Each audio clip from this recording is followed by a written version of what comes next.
Bismillahirrahmanirrahim. Assalamualaikum warahmatullahi wabarakatuh. Hai, apa khabar anda semua? Kembali berjumpa dalam pembelajaran online kita pada kali ini. Jikalau dalam topik yang lepas kita sudah melihat beberapa perkara berkenaan dengan hidrokarbon, kali ini kita teruskan pembelajaran kita dengan topik yang berikutnya, iaitu sebatian hidrokarbon tepu dan tak tepu.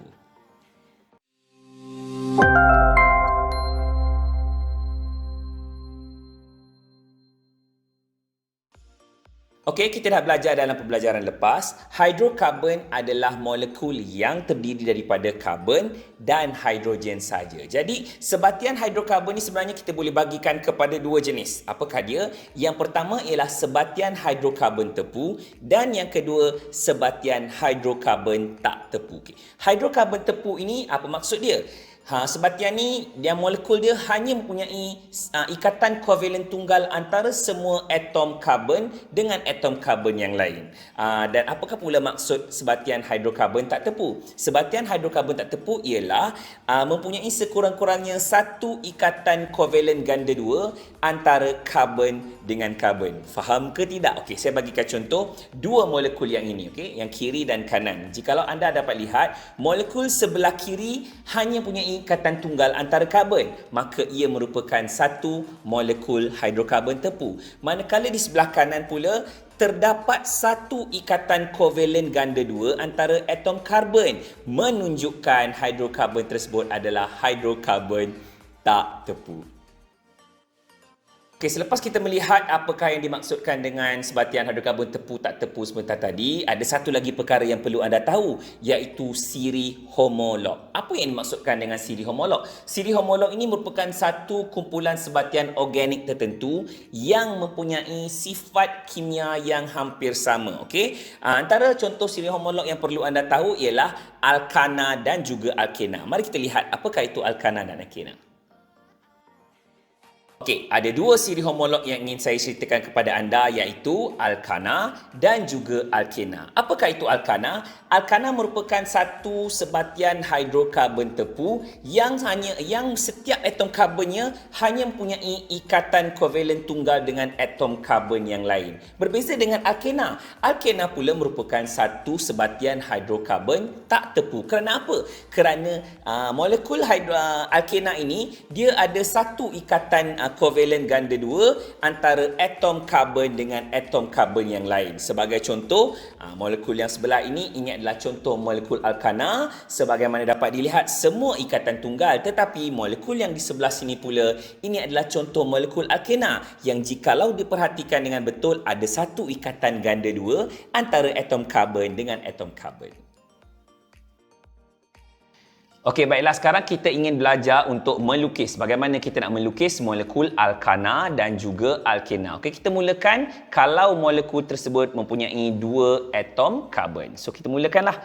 Okey, dua atom karbon. Satu, dua atom karbon. Okey, kita buat lagi satu lagi. Satu, dua. So, sebelah sini kita nak lukis molekul alkana. Yang ini kita nak lukis molekul alkena. Okey, kita tahu daripada kajian yang dibuat oleh saintis, karbon ni akan boleh membuat empat ikatan, dan antara karbon dalam molekul alkana dia mesti ada ikatan single, ikatan tunggal. So, satu. Okey, karbon ada empat ikatan. So, sini dah satu untuk karbon yang ini. Satu, dua, tiga, empat. Manakala untuk karbon yang ini, satu, dua, tiga, empat. So, yang kosong-kosong ikatan lain ni dia nak ikat dengan siapa? Dah nama pun hidrokarbon. So, kita penuhkanlah dengan atom hidrogen. Okey, inilah dia lukisan untuk alkana kalau dia ada dua karbon. Kalau untuk alkena pula, kita tahu alkena antara karbon dengan karbon ada ikatan ganda dua. Okey, so setiap karbon ni dah ada dua ikatan. So karbon ni akan ada lagi dua ikatan lah, sebab satu, dua tambah lagi satu, tiga, empat. Untuk karbon ni pun sama juga, satu, dua, tiga, empat. So dia nak ikat pada siapa yang lebih-lebih ni? Ikatlah dengan hidrogen. Okey. Inilah dia tata cara melukis molekul alkana dan alkena kalau dia ada dua atom karbon. Okey, kalau tadi kita dah lukis alkana dan juga alkena kalau dia ada dua atom karbon. Bagaimana pula kalau dia ada 3 atom karbon. Sama juga kita mulakan dengan melukis atom karbon dulu. 1, 2, 3 untuk alkana. 1, 2, 3 untuk alkena. Okey, alkana kita tahu antara karbon dengan karbon mesti ikatan tunggal saja. So kita buatlah ikatan tunggal. Alright. So karbon ni, yang ini dia ada satu ikatan. So 1, 2, 3, 4. Karbon ni dia macam lelaki, dia boleh kahwin 4. Okey. Karbon yang ni pula 1, 2, 3, 4. Alright. Karbon yang ni 1, 2, 3, 4. Yang kosong-kosong ni nak tambahkan dengan apa? Tambahkanlah dengan hidrogen kerana dia ialah hidrokarbon. So selesailah lukisan alkana kalau dia ada 3 karbon. Okey, berbeza dengan lukisan untuk alkena kalau dia ada 3 karbon. Kita tahu alkena setiap molekul dia mesti mempunyai sekurang-kurangnya satu ikatan ganda 2. So tak kisahlah mana-mana kita ambil sini Katalah karbon ni dia ada ikatan ganda 2, yang ini ikatan single. Okey, sekarang kita tengok karbon ini. Karbon ni mesti ada 4 ikatan kan? 1, 2, 3, 4. Karbon yang ni pula 1, 2, 3. Dah 3 dah? 4. Dah cukup.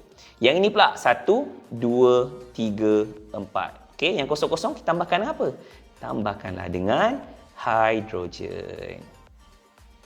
Alright. Begitulah dia tata cara kalau nak melukis alkana dan alkena yang mempunyai 3 karbon. Okey, kita lihat sebentar tadi berkenaan dengan alkana dan alkena. So, sebenarnya alkana dan alkena ni dia pun boleh kita namakan berdasarkan kepada bilangan karbonnya. Kalau kita tengok dalam jadual yang ada, yang saya sediakan kepada anda, jikalau alkana yang punyai 1 atom karbon, kita panggil dia sebagai metana. Jikalau alkana yang punyai 2 atom karbon, kita panggil dia sebagai etana dan seterusnya. Begitu juga dengan alkena.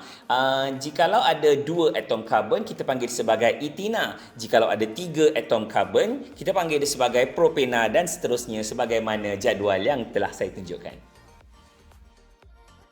Okey, tadi kan kita dah lukis molekul alkana dan alkena kita. So sekarang kita nak namakan dia. Okey, alkana yang ini Okey, kita tengok ini adalah alkana. Manakala yang ini pula adalah alkena. Kalau tengok yang ini ada berapa karbon? Ada 1, ada 2 karbon. Okey. Dan kita tahu kalau dia 2 karbon dan dia alkana, kita panggil dia sebagai etana. So, ini ialah molekul etana. Okey, kita tengok yang ini pula. Dia adalah alkana sebab dia single ikatan tunggal kan? So, tengok ada berapa karbon? 1, 2, 3 karbon. Okey, so dia ada 3 karbon dan dia ada dia merupakan alkana, jadi kita namakan dia sebagai propana. Alright. Okey, kita beralih pada penamaan alkena. Sama juga kita tengok ada ikatan ganda 2, maksudnya alkena. Ada berapa karbon? 1, 2. So ini merupakan etina. Okey, yang ini pula tengok ada berapa karbon? 1, 2, 3 karbon. Okey, dan ada ikatan ganda 2 kat sini. So dia adalah alkena. So kalau kita ada 3 karbon, kita namakan sebagai propena. Okey, itulah dia penamaan bagi alkana dan alkena. Itulah tadi berkenaan dengan sebatian hidrokarbon tepu dan sebatian hidrokarbon tak tepu. Kita jumpa lagi dalam pembelajaran online akan datang. Assalamualaikum dan jumpa lagi.